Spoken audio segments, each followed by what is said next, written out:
আপনি আমার সঙ্গে আমেরিকা যাবেন? আপনাকে আমার খুব পছন্দ হয়েছে।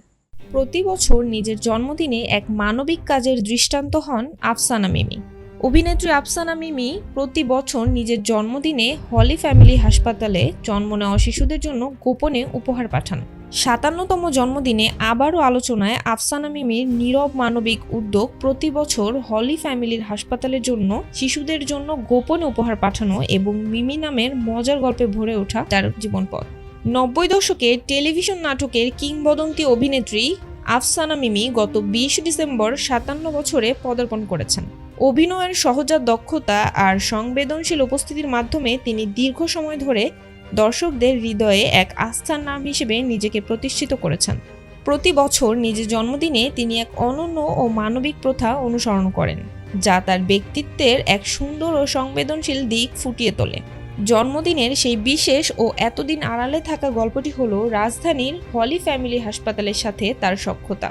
প্রতি বছর ২০ ডিসেম্বর এই হাসপাতালে যেসব শিশু জন্মগ্রহণ করেন তাদের পরিবারের অগোচরেই মিমি উপহার পাঠিয়ে দেন।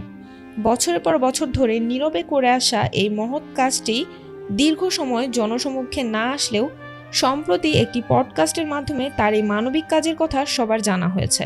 জনপ্রিয় podcast behind the fame with RRK তে অতিথি হয়ে এসে তিনি তার মিমি নাম হয়ে ওঠার মজার কাহিনীও শুনিয়েছেন। শৈশবে তার ভীষণ প্রিয় ছিল মিমি চকলেট এবং সেই চকলেটের প্রতি ভালোবাসা থেকেই তিনি নিজের নাম নিজেই পছন্দ করেছিলেন। বড় বোনের নামের সাথে মিল রেখে পারিবারিক নাম জুনি আর ভালো নাম আফসানা করিম থাকলেও তিনি চকলেটের টানে মিমি নামটিই বেছে নেন। মজা করে তিনি নিজেই বলেছেন যে তিনি সম্ভবত পৃথিবীর একমাত্র শিশু যে নিজের নাম নিজে নির্ধারণ করেছে। বাবা আদর করে মিম ডাকলেও তিনি চকলেটের প্রতি তীব্র অনুরাগের কারণে নামের শেষে যোগ করে মিমি চূড়ান্ত করেন। ছোটবেলার সেই চকলেট প্রেমী যে তার পেশাদার জীবনের পরিচিতি হয়ে উঠবে তা হয়তো তখন কেউ ভাবেনি।